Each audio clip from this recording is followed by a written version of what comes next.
Carboidratos.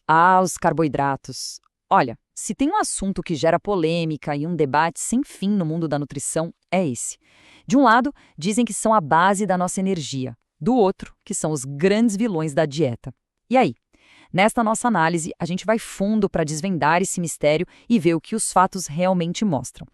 Então, a pergunta que não quer calar é essa, né? Afinal, os carboidratos são amigos essenciais para a nossa saúde ou inimigos que a gente deveria evitar a todo custo? É exatamente isso que a gente vai descobrir. Bora mergulhar nesse assunto. Mas para a gente chegar numa resposta de verdade, o primeiro passo é dar um passo para trás e entender o básico. O que, afinal de contas, são os carboidratos e o que eles fazem no nosso corpo. Olha, de um jeito bem simples, carboidratos, que às vezes a gente ouve chamar de glicídios, são biomoléculas. Mas pensa neles como o combustível principal do corpo, sabe? A gasolina do nosso motor. Eles são quebrados no organismo e viram glicose. E glicose é energia pura, prontinha para as nossas células usarem. Tá, mas o que eles fazem na prática? Bom, para começar, eles dão energia para tudo, desde o ato de respirar até correr uma maratona. Aí, a energia que não é usada na hora, o corpo é esperto. Ele guarda, vira uma reserva, chamada glicogênio, para usar depois. E não para por aí, não. Eles até ajudam a construir as nossas células. Resumindo a ópera, são fundamentais. Ok, até aqui tudo parece ótimo, né? Mas é agora que a história começa a ficar interessante. É aqui que o debate pega fogo. Porque veja bem, nem todo carboidrato é igual. Existem basicamente dois times, os simples e os complexos. E a diferença entre eles é gigante. Pensa assim, os carboidratos simples são como o papel pegando fogo. A digestão é super rápida, o que causa aquele pico de açúcar no sangue, uma explosão de energia. Já os complexos são como uma lenha queimando devagarinho. A digestão é bem mais lenta, então a energia é liberada aos poucos, de forma constante. É por isso que se ouve tanto falar que os simples são calorias vazias, dão aquele pico de energia, mas quase nada de nutriente junto. Essa frase aqui resume a ideia perfeitamente.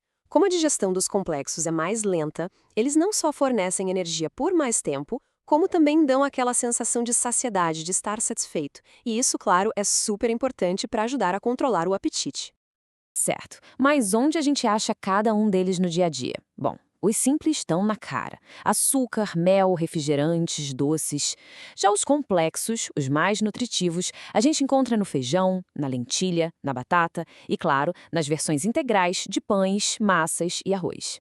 Dá pra ver que a escolha que se faz no prato muda tudo, né? Ok, agora que a gente já sabe que existe essa diferença, vamos focar no lado amigo da história. Por que será que nosso corpo não só gosta, mas de fato precisa de carboidratos para funcionar direito? Olha, eles são simplesmente vitais. Para começar, são o combustível número 1 do cérebro. Eles também protegem a nossa massa muscular. E tem mais, ajudam a liberar serotonina, aquele neurotransmissor do bem-estar, sabe? Que melhora o humor. E as fibras, que vêm junto com os carboidratos complexos, são essenciais para a saúde do nosso intestino. É um pacote completo de benefícios. E falando em cérebro, se liga nesse número, 120 gramas. É mais ou menos isso que o nosso cérebro consome de glicose por dia. Ele é um verdadeiro devorador de carboidratos.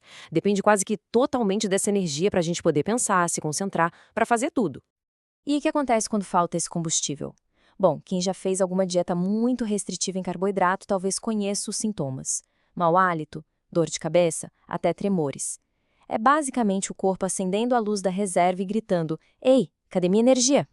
Certo, a gente viu o lado bom. Parece que não dá para viver sem eles. Mas então, por que essa fama de vilão? Agora a gente vai virar a moeda e olhar o outro lado. A resposta está no excesso, principalmente dos carboidratos simples. É o que muitos chamam de ciclo vicioso. Funciona assim: a pessoa consome um monte de carboidratos simples, o açúcar no sangue dispara lá no teto. Em resposta, o corpo libera um caminhão de insulina para dar conta daquilo. O resultado? O açúcar no sangue despenca, e essa queda brusca dá fome, fraqueza e uma vontade louca de comer mais doce. É um ciclo que se alimenta sozinho. E no longo prazo, a conta chega. Esse ciclo, repetido dia após dia, pode levar a consequências bem sérias. A gente está falando de acúmulo de gordura corporal, aumento dos triglicérides no sangue e, o que é mais preocupante, um risco bem maior de desenvolver diabetes tipo 2. Então, peraí. A gente tem um lado bom, essencial, e um lado ruim, perigoso. Como é que a gente resolve essa equação? Bom, o segredo, como em quase tudo na vida, não é cortar, mas sim equilibrar. É sobre equilíbrio e principalmente sobre qualidade. É isso. O ponto central é exatamente este. O carboidrato em si não é o inimigo. O problema nunca foi o nutriente, mas sim as nossas escolhas. A quantidade que a gente consome e, mais importante ainda, o tipo de carboidrato que a gente coloca no prato. E as próprias diretrizes de saúde mostram isso. A recomendação geral é que algo entre 45% e 65% do que se come no dia venha dos carboidratos. Ou seja, eles são a base da nossa pirâmide de energia, não um item a ser eliminado. Então, a grande lição aqui é começar a pensar no carboidrato como um combustível inteligente. A gente precisa escolher o combustível certo para o nosso corpo. E qual é esse? São os carboidratos complexos, os integrais. Aqueles que vêm com o pacote completo, fibras, vitaminas, minerais, tudo que nutre de verdade, em vez de só dar um pico de energia e mais nada. No fim das contas, a resposta para a pergunta amigo ou inimigo fica bem clara. Depende. Depende da escolha. O carboidrato pode ser, sem dúvida, o nosso melhor aliado para ter energia. A questão de verdade não é se devemos ou não comê-los, mas sim, qual deles vai fazer parte da próxima refeição.